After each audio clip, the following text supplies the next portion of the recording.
Welcome back to second session of financial statement. तो आज बेटा हम लोग पढ़ेंगे एडजस्टमेंट्स।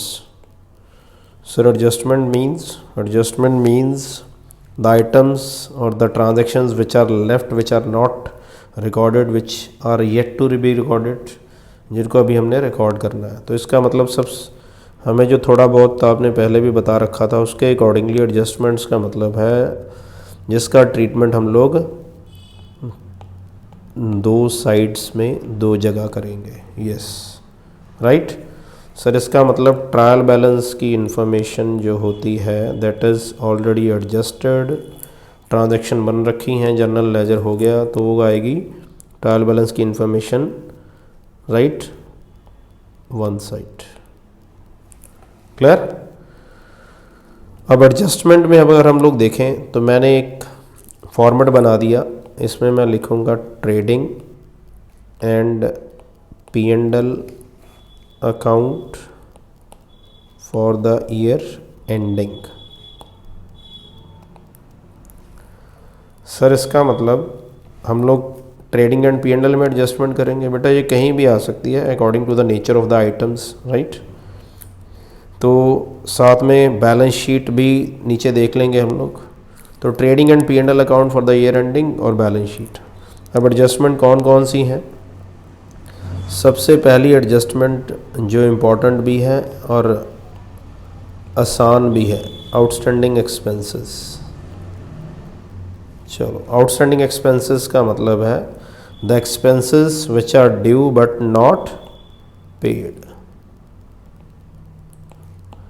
तो इसको हम लोग और लैंग्वेज में अगर देखें तो बहुत कुछ लिखा आ सकता है। कई बार आ जाता है वर्ड इसके लिए एक्रूअल राइट, कई बार वर्ड आ जाता है इसके लिए payable right, due but not paid मैंने लिख ही दिया आपको। तो इसको बोलते हैं हम लोग आउटस्टैंडिंग एक्सपेंसेस। तो इसकी एडजस्टमेंट कैसे होगी ट्रेडिंग P&L अकाउंट में, ये देखेंगे हम लोग। मान लो ये ट्रेडिंग P&L अकाउंट है, ये डेबिट साइड है, क्रेडिट साइड है, मैंने ऊपर फॉर्मेट में भी लिखा है राइट। तो हम लोग इसकी एग्जांपल ले लें। आउटस्टैंडिंग एक्सपेंसेस कोई भी हो सकता है, इसकी नेचर डायरेक्ट भी हो सकती है इनडायरेक्ट भी। लेट्स से ये वेजेस है, लेट्स से क्वेश्चन आया फॉर एग्जांपल वेजेस लिखी है 1000 रुपीज़ आउटस्टैंडिंग राइट। तो आप इसको कैसे ट्रीट करोगे? अब ये वेजेस नहीं, मैंने पहले बोला नेचर है तो मैंने डायरेक्ट लिया है, ये इनडायरेक्ट भी हो सकती है राइट। तो ये आप बोल सकते हो सैलरी भी हो सकती है, इंश्योरेंस प्रीमियम भी हो सकता है, रेंट भी हो सकता है। तो कोई भी नेचर दे रखी हो तो आपने क्या करना है, इसको डेबिट साइड में। वेजेस कहाँ आती है पहले ये बताओ? वेजेस आती है ट्रेडिंग अकाउंट में। तो आप ट्रेडिंग अकाउंट में वेजेस जो लिखी है उसमें आउटस्टैंडिंग प्लस कर दोगे 1000 रुपीज़, तो ये टोटल आएगा। ये कौन सी है? ट्रायल बैलेंस वाली। तो ट्रायल बैलेंस की वेजेस जो इन्फॉर्मेशन में है वो लिखो, इसमें आउटस्टैंडिंग प्लस करो, ये इधर आ गया। सर इसका सेकंड ट्रीटमेंट, तो इसका सेकंड ट्रीटमेंट बेटा होगा बैलेंस शीट में। बैलेंस शीट में कौन सी साइड में जाएगी ये?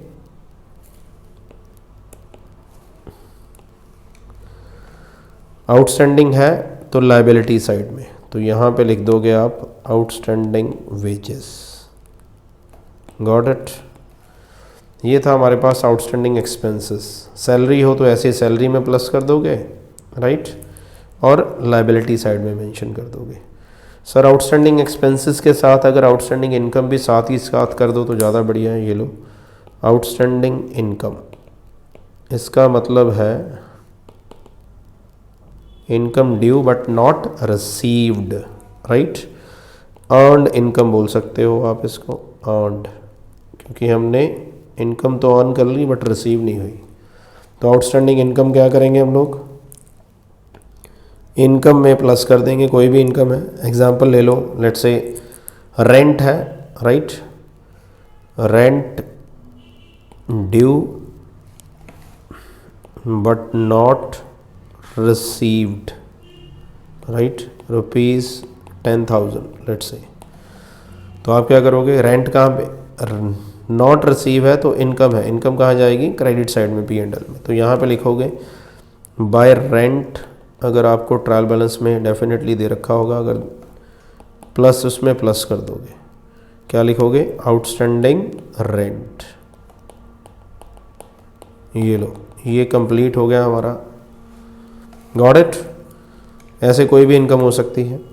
तीसरा हमारे पास होगा, ये तो होगी outstanding which are yet to be received but prepaid, pre received भी हो सकती है हमारे पास, पेड प्री रिसीव्ड भी हो सकती है हमारे पास। अगर प्री पेड है तो उसको बोलेंगे हम लोग expenses paid in advance, expenses paid in advance. Sir इसकी एग्जांपल कोई भी ले लो, let's say salary, salary paid in advance. तो इसको कैसे ट्रीट करोगे आप, सैलरी पेड इन एडवांस को, लेट्स सी। तो पेड इन एडवांस का मतलब है आपने नेक्स्ट ईयर की सैलरी पे कर दी। तो सैलरी कहाँ आती है सर, हम बताएंगे प्रॉफिट एंड लॉस में। यस, तो प्रॉफिट एंड लॉस में सैलरी जो आपको दे रखी थी ट्रायल बैलेंस वाली वो लिखोगे, इसमें से माइनस कर दोगे। तो इसका मतलब प्री पेड जो है हमेशा क्या होता है, माइनस, क्योंकि हमारा जो प्रॉफिट एंड लॉस है ट्रेडिंग अकाउंट है ये बनता है एक्रूअल कंसेप्ट के ऊपर। जिस साल की हम लोग प्रॉफिट एंड लॉस जिस साल का निकाल रहे हैं उसी साल की इनकम और एक्सपेंडिचर ट्रांसफ़र होती है। तो ये अगले साल का है। सैलरी पेड इन एडवांस का मतलब मैं 21-22 का बना रहा हूँ, मैंने अगले साल का पे कर दिया 23 का, तो ये माइनस हो जाएगा। अब बैलेंस शीट में इसको कहाँ ट्रांसफ़र करेंगे ये देखते हैं हम लोग। अब बैलेंस शीट में इसको हम लोग ट्रांसफ़र करेंगे क्रॉस साइड में। सर क्रॉस का मतलब हमें समझ नहीं आया। क्रॉस का मतलब है जो बैलेंस शीट है उसमें आउटस्टैंडिंग मैंने बताया था आपकी लायबिलिटी है, अगर एक्सपेंस है तो इसको क्रॉस ट्रांसफ़र करोगे आप, ये कर सकते हो क्रॉस। तो इसका मतलब अगर माइनस का रखा खर्चा है तो वह क्या बन जाएगा आपकी एसेट, तो इधर आ जाएगा प्रीपेड, क्या लिखोगे एक्सपेंस। अगर रेंट है तो रेंट, अगर कोई और है तो वो आ जाएगा। Got it. अगर सर कोई इनकम रिसीव्ड इन एडवांस हो तो इनकम की साइड ये है बेटा, मान लो इनकम है कोई आपकी, लेट्स से रेंट है, राइट, रेंट है हमारे पास, तो बाय रेंट रिसीव्ड है, इसमें से माइनस कर दो जो आपने अगले साल का रेंट ले लिया। पर यहाँ पे अभी प्री पेड नहीं लिखोगे, यहाँ पे प्री रिसीव्ड लिखोगे। Got it. सर अगर ये भूल जाए तो बेटर है आप इन एडवांस लिखो, रेंट रिसीव्ड इन एडवांस, तो ये आसान हो जाता है इन एडवांस। इसको माइनस कर दो। अब इसका क्रॉस क्या बनेगा, राइट, ये इसको यहाँ लिख दो, कौन सी साइड में, लायबिलिटी। तो ये लिख दिया मैंने, मैं इसको हाईलाइट कर देता हूँ, ये लिख दिया मैंने एसेट, राइट, ये जाएगा लायबिलिटी। तो मैंने आपको बता दिया सलमान खान की तरह। सर सलमान खान ये क्या है, क्रॉस, क्रॉस का मतलब है सलमान खान, राइट, उसकी पिक्चर थी एक गर्व, उसमें था वो क्रॉस करता है ऐसे, तो इसको बोल सकते हो आप। तो प्रीपेड और प्री रिसीव्ड कुछ भी है, एडवांस कुछ भी है, राइट, एडवांस कुछ भी है तो क्रॉस साइड जाएगा बैलेंस शीट में, और आउटस्टैंडिंग कुछ भी है तो एज इट इज़ नीचे आ जाएगा। अगर इधर लिख रहे हो आप, राइट, तो इसके नीचे लायबिलिटी साइड है, बैलेंस शीट की लायबिलिटी साइड में आ जाएगा, मैंने हाईलाइट कर दिया, राइट। इधर लिख रहे हो आप तो एसेट साइड में आ जाएगा। क्लियर हो गया। इधर लिखोगे तो एसेट साइड में आ जाएगा बैलेंस शीट। इसके बाद हो गया हमारे पास, अब तीसरी एडजस्टमेंट है,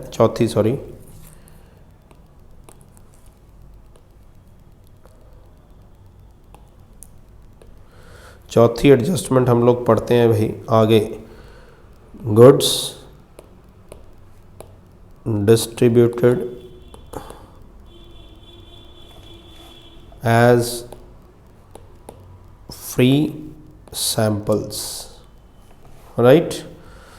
तो अगर एडजस्टमेंट, अब ये सारी एडजस्टमेंट कर रहे हैं, good distribute as free sample लिखा है, लेट्स से अमाउंट दे दी इसकी ₹10,000, अमाउंट से खास कोई फ़र्क नहीं पड़ता, because we are just understanding how to plot these transactions और these adjustment in the books of accounts, means profit and loss और बैलेंस शीट में हम लोग कैसे ट्रांसफ़र करेंगे।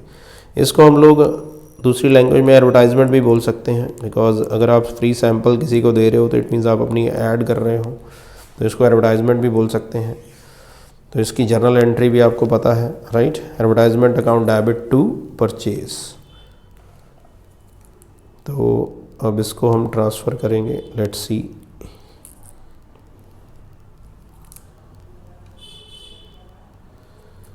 स्केल, चलो ये हो गया हमारा। अब इसको कैसे ट्रीट करेंगे हम लोग। अब गुड डिस्ट्रीब्यूटर्स फ्री सैंपल, देखो प्रोडक्शन से रिलेटेड तो नहीं है, फ्री सैंपल्स का मतलब तैयार होने के बाद, तो ये किस में आ जाएगा, पी एंड एल अकाउंट में। पी एंड एल में आप यहाँ पे लिखोगे, राइट। तो ट्रेडिंग में भी सॉरी ये ट्रांसफ़र होगा, trading P and L account, trading and P and L account. तो यहाँ पे लिखोगे टू परचेज, जो लिखते हो आप उसमें से माइनस कर दो, राइट।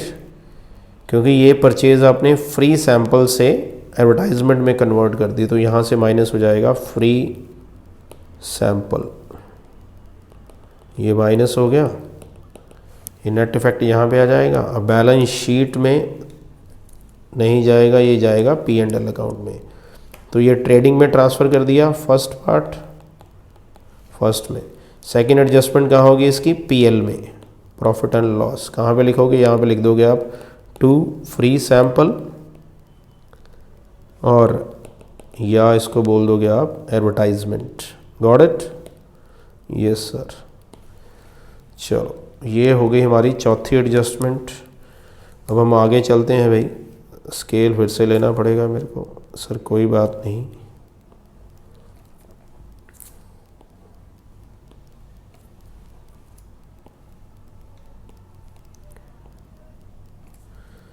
चलो नेक्स्ट एडजस्टमेंट्स देखते हैं हम लोग, चौथी। और मेजर एडजस्टमेंट पहले मैं करवा दूं आपको बैड डेट्स की, राइट। तो बैड डेट्स की एडजस्टमेंट्स लेट्स सी नाउ।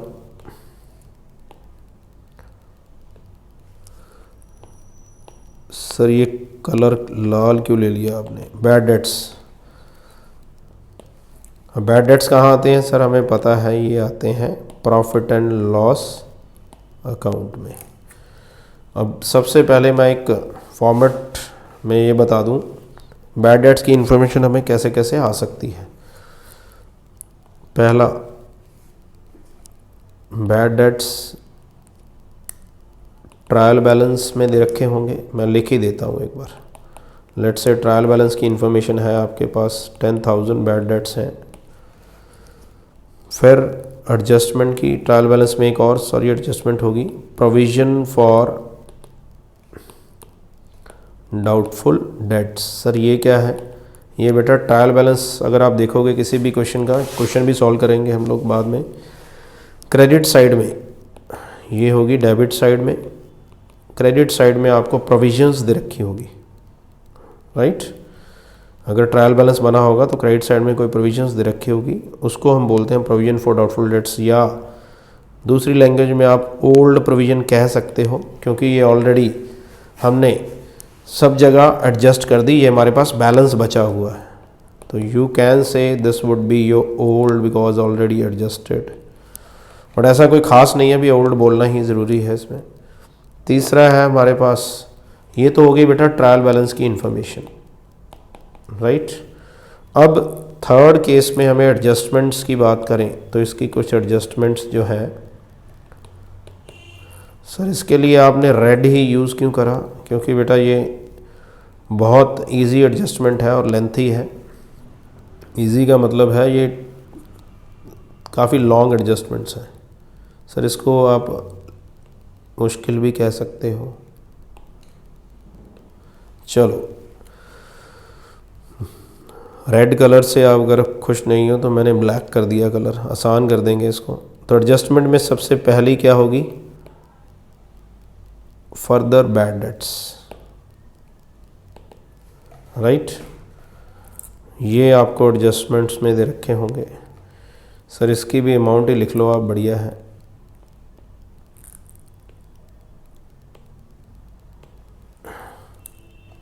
चलो इसकी अमाउंट मान लेते हैं, हमारे दे रखा है ये ₹1000। आज लाखों में नहीं खेलेंगे हम, हज़ारों में ही ठीक है। Be further bad debts, second होगी इसकी रिजर्व फॉर डाउटफुल डेट्स।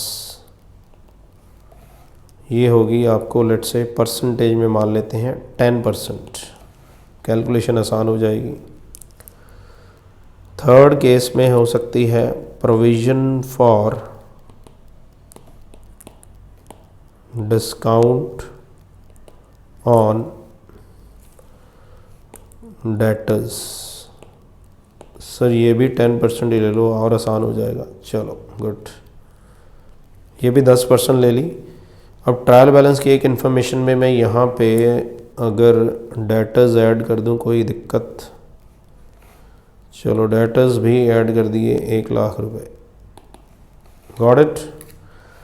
अब इसको आप कैसे एडजस्ट करोगे पीएल में और बैलेंस शीट में, ये देखना है हमने। तो ये है हमारा पी एंड एल।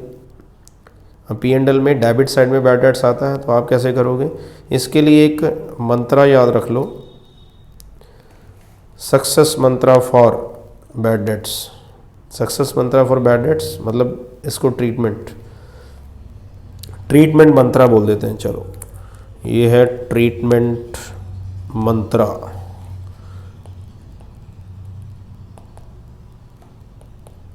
ट्रीटमेंट मंत्रा क्या है?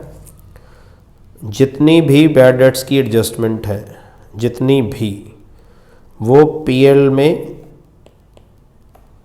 प्लस हो जाएंगी, बैलेंस शीट में माइनस हो जाएंगी। कहाँ से? डेटर्स में से।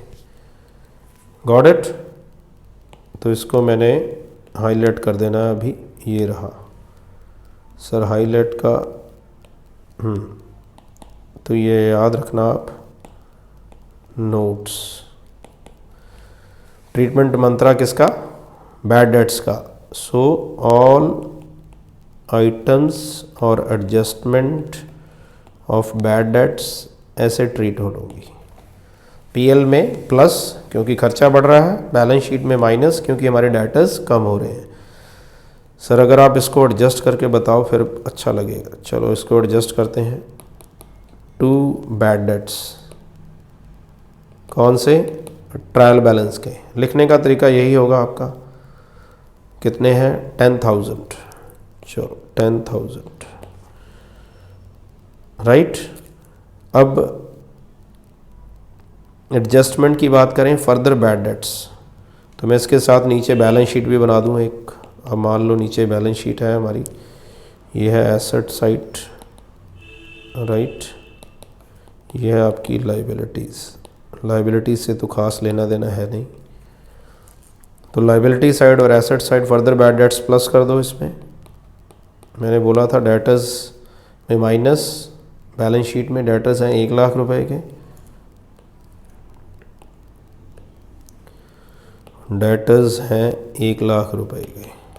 चलो तो इसमें से माइनस करते रहेंगे हम लोग, फर्दर बैड डेट्स माइनस कर देते हैं। कितने हैं? 1,000 रुपीज़। तो ये हमने माइनस कर दिया, ये आ गया 99,000। इधर फर्दर बैड डेट्स हमने प्लस कर दिए 1,000, तो ये हो गया 11,000। इसका मतलब खर्चा प्लस हो गया और ये माइनस हो गए। चलो सर ये भी ठीक है। तो ये है treatment Mantra for bad dates. Treatment मंत्रा,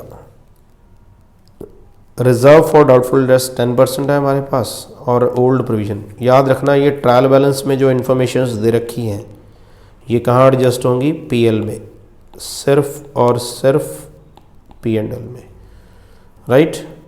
तो ये पीएल में एडजस्ट होगी सिर्फ। तो सर इसका मतलब ये 10,000 और 5,000 पी एंड एल में होगा। हाँ, तो ये मैं एडजस्टमेंट की बात कर रहा हूँ। 10% provision reserve for doubtful debts, इसको हम बोल सकते हैं न्यू प्रोविजन। सर ये न्यू क्यों है? क्योंकि नई नई है, एडजस्टमेंट में आई है तो नई मान लेंगे हम लोग। सर ये याद रखना ज़रूरी है? नहीं, कुछ खास नहीं है। न्यू प्रोविजंस आप रिजर्व फॉर डाउटफुल डेट्स भी कर सकते हो। कितनी है परसेंटेज इसकी? 10%। तो 9900 इसका निकालोगे, मैं हाईलाइट कर देता हूँ 10% इसके ऊपर। तो इसका 99,000 का 10% जब आप निकालोगे तो कितना आएगा? 9900। क्लियर? अब हम लोग इसको एडजस्ट कर लेंगे। यहाँ पे 9900 माइनस हो गया, यहाँ पे क्या हो जाएगा? Plus new provision. चलो इसको हमने प्लस कर दिया 9900। क्लियर? 11 और 9 11 9 21,900। क्लियर? इधर अगला मान लो हम लोग माइनस कर देंगे 99,000 में से 9900 माइनस करेंगे तो ये हमारे पास आ गया 0 0 1 राइट 9 यस 89,100। क्लियर? अब बची हमारे पास कुल मिला के एक एडजस्टमेंट, डिस्काउंट ऑन डेटर्स। इसका क्या करेंगे? तो हमने provision for discount on debtors इसके ऊपर निकालनी है। डिस्काउंट किनको मिलेगा? जो लोग पैसा देंगे। तो ये लोग पैसा दे सकते हैं, हमें एक्सपेक्टेड है। ये हमें एक्सपेक्टेड था, ये तो कंफर्म ही हो गया नहीं देगा। ये हमें एक्सपेक्टेड है भी शायद, तो हमारे पास जो लग रहे हैं लोग देंगे उसमें से माइनस कर देंगे। तो प्रोविज़न फॉर डिस्काउंट 10%, ये आसान है, 10% वाला काम आसान है। तो ये आ गया, इसका 10% करोगे आप, कितना आएगा हमारे पास? 8910। तो ये बैलेंस यहाँ पे आ जाएगा, जो भी आएगा आपका, और इस प्रोविजंस को यहाँ पे लिख दोगे, provision for discount on debtors. Sir यही आपने कहा था सब कुछ प्लस का मतलब सब कुछ P&L में खर्चे की जगह आ गया। सर एक चीज़ बच गई, मेरे को याद है, ये है ओल्ड प्रोविजंस। राइट? ये 5,000 मेरे पास पड़ा था। अब अगर इसको बिजनेस की लैंग्वेज में बोलें तो 10,000 मेरा खर्चा पहले था, 1,000 रुपये और हो गया, टोटल खर्चा 11,000। ये एक्सपेक्टेड है, हो सकता है तो 21,900, बट मेरे पास ओल्ड प्रोविजंस पहले से कुछ खर्चा या बैलेंस पड़ा है, ये इसमें से माइनस कर दूं। राइट? तो 16,900 मेरा बैलेंस आ गया इसका। So I hope you got it. तो ये एक आसान सी एडजस्टमेंट कह सकते हो, बैड डेट्स की भी मैंने आपको करवा दी। अब कुल हमारे पास बची है एक और, जिसको हम बोलेंगे, इनकी एडजस्टमेंट एक कर लेते हैं, और एक इंटरेस्ट ऑन कैपिटल और ड्राइंग्स की। राइट? तो let me take the scale again. बिल्कुल ये लो स्केल। सर आज कुछ तूफ़ानी कर रहे हो आप, काफ़ी चीज़ें बढ़ा दी आपने एक ही क्लास में। बिल्कुल बड़े बनो, तूफ़ानी करो। चलो डेप्रिसिएशन की बात करते हैं। डेप्रिसिएशन ये किसके ऊपर? फिक्स एसेट्स के ऊपर दे रखी होगी आपको। ये भी एडजस्टमेंट ही पढ़ रहे हैं। लेट से दे रखा है प्लांट एंड मशीनरी के ऊपर 10%। तो आप क्या करोगे? बैलेंस शीट में ट्रायल बैलेंस में चेक करोगे, प्लांट एंड मशीनरी है, मैं एग्जांपल ले रहा हूँ, लेट से ये है 1,00,000 रुपये। तो इसका 10% निकाल दो, इसमें से माइनस कर दो 10,000। राइट? और ये है हमारा PL, इसमें लिख दो डेप्रिसिएशन। सर किसी और एसेट की होगी, वो भी यहीं आ जाएगी। तो डेप्रिसिएशन आपने पढ़ लिया, प्रॉफिट एंड लॉस की डेबिट साइड में आ जाएगी और एसेट में से माइनस। चलो ये भी हो गया। अब हमारे पास है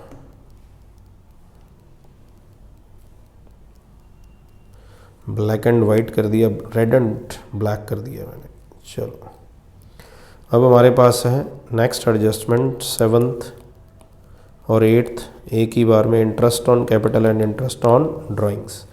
इंटरेस्ट ऑन कैपिटल आप डेबिट में डालोगे P&L में, और इंटरेस्ट ऑन ड्राइंग क्रेडिट में डालोगे पीएल में। सर बैलेंस शीट में ये होगी फर्स्ट, बैलेंस शीट में क्या होगा इसका ट्रीटमेंट, बैलेंस शीट में ये प्लस हो जाएगा कैपिटल में, और इंटरेस्ट ऑन ड्राइंग्स जो है बैलेंस शीट में कैपिटल में से माइनस हो जाएगा। सर ये आपने बता रखा है पहले, यस बैलेंस शीट का जो फॉर्मेट है उसमें मैंने बता रखा है। So this is all about for today, right. The adjustment और any adjustment which are left definitely we would be taking up in next session. But अगर आपको कोई क्वेश्चन है तो आप नीचे कमेंट सेक्शन में पूछ सकते हो, right. So thanks for attending the session, thank you.